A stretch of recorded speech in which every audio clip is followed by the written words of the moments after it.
Hi students, அனைவருக்கும் வணக்கம். இன்னைக்கு வீடியோல நம்ம என்ன பார்க்க போறோம் அப்படினா சப்ராக்டர் சர்க்யூட் தான் பார்க்க போறோம். இந்த சப்ராக்டர் சர்க்யூட் நம்ம என்ன பண்ணியிருப்போம் அப்படினா IC 741 யூஸ் பண்ணி டிசைன் பண்ணியிருப்போம். உங்களுக்கு நார்மலா தெரியும் சப்ராக்டர்ங்கிறது என்ன? ரெண்டு இன்புட் குவாண்டிட்டி இருக்கும், அதுல சப்ராக்ஷன் நடக்கும் அப்படிங்கிறது தெரியும். இங்க பாருங்க V1 V2ங்கிறது ரெண்டு இன்புட் வோல்டேஜ். So, இப்போ வந்து பாத்தீங்கன்னா V1 எந்த டெர்மினல்ல கனெக்ட் ஆயிருக்கு? பாசிட்டிவ் டெர்மினல்ல கனெக்ட் ஆயிருக்கு. சரியா? V2 எந்த டெர்மினல்ல கனெக்ட் ஆயிருக்கு? நெகட்டிவ்ல கனெக்ட் ஆயிருக்கு. அப்ப என்ன ஆகும் அப்படின்னா V1ல என்ன வேல்யூ இருக்கோ அதுல இருந்து V2 ஓட வேல்யூ சப்ராக்ஷன் ஆகும். அவ்வளவுதான். இப்போ எந்த டெர்மினல்ல வேணாலும் நீங்க எது வேணாலும், ஃபார் எக்ஸாம்பிள் இங்க நீங்க V2 கனெக்ட் பண்ணிட்டு இங்க V1 கனெக்ட் ஆயிருக்கு அப்படின்னா அப்போ பாசிட்டிவ் டெர்மினல்ல என்ன வோல்டேஜ் இருக்கோ அந்த வோல்டேஜ்ல இருந்து உங்களுக்கு சப்ராக்ஷன் வந்து பெர்ஃபார்ம் பண்ணும். அவ்வளவுதான். ஓகேவா? இப்போ இதுல வந்து பாத்தீங்கன்னா V0ங்கிறது அவுட்புட் வோல்டேஜ், RFங்கிறது ஃபீட்பேக் ரெசிஸ்டன்ஸ். இந்த இன்புட் வோல்டேஜ் த்ரூ ரெசிஸ்டன்ஸ் மூலமா கொடுக்கறோம். அந்த ரெசிஸ்டன்ஸ் தான் R1, R2, இந்த R3ங்கிறத கிரவுண்ட் பண்ணியிருப்போம். ஓகேங்களா? ஸோ இங்கே வந்து பார்த்தீங்கன்னா உங்களுக்கு நல்லா தெரியும் பாசிட்டிவ் நெகட்டிவ்ங்கிறது என்ன டெர்மினல் அப்படின்னு, இன்வெர்ட்டிங் நான் இன்வெர்ட்டிங் டெர்மினல் அப்படிங்கிறது நல்லா தெரியும்.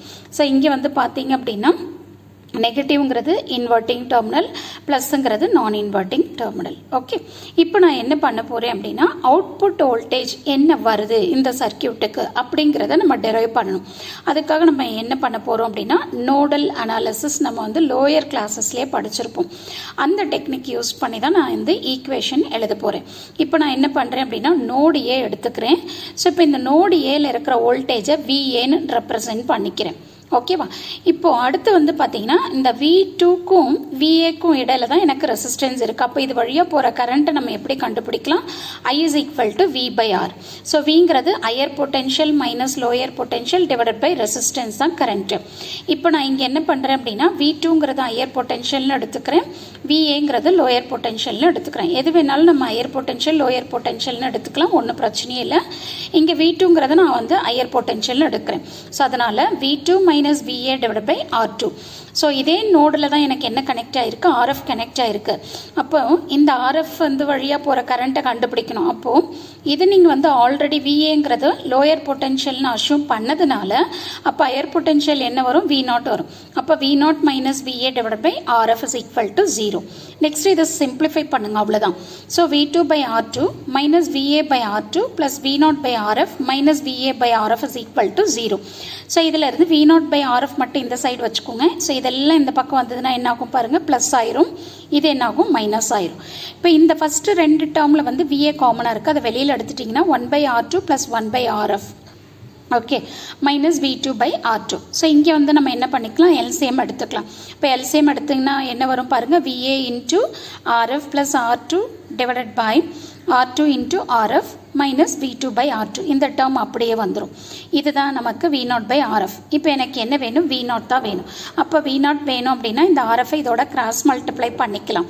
ஸோ அப்போ என்ன வரும் பாருங்க, V0 is equal to VA into RF into RF plus R2 divided by R2 into RF minus V2 into RF divided by R2னு வரும். ஓகேவா? ஏன்னா இந்த RFங்கிறது இந்த ரெண்டு டேர்மோடையும் நம்ம என்ன பண்ணணும்? மல்டிப்ளை பண்ணணும். இப்போ இந்த டேர்ம் வரப்போ இந்த RF கேன்சல் ஆயிரும். கரெக்டா?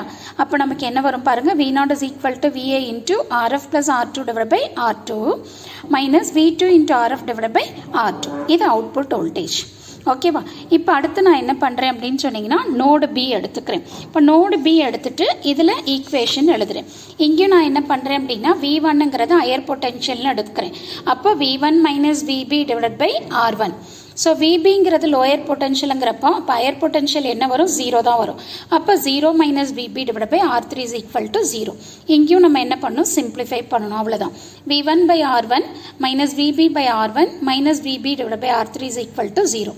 ஸோ இதில் இருந்து V1 by R1 is equal to VB by R1 plus VB by R3. VB காமனாக இருக்குது, அதை வெளியில் எடுத்துருங்க. எடுத்ததுக்கப்புறம் LCM எடுங்க. ஓகேவா? இதை எடுத்து முடிச்சதுக்கு அப்புறம் இதுல இருந்து VB யோட வேல்யூ கண்டுபிடிக்கலாம். அப்ப VB is equal to V1 by R1 into R3 divided by R1 plus R3.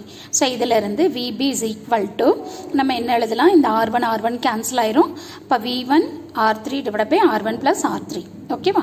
Next வந்து பார்த்தீங்கன்னா according to virtual ground concept நம்ம எப்படி எழுதிக்கலாம் அப்படின்னு சொன்னீங்கன்னா VB is equal to VA.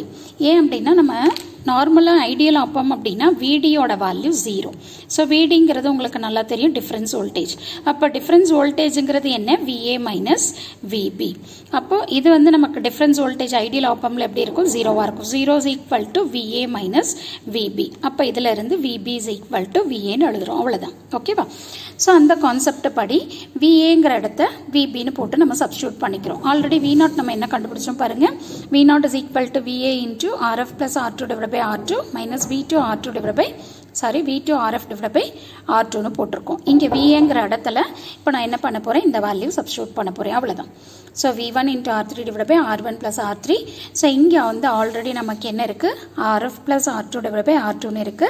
அதே மாதிரி அடுத்த டேர்ம் என்ன இருக்கு? Minus V2 into RF divided by R2னு இருக்கு.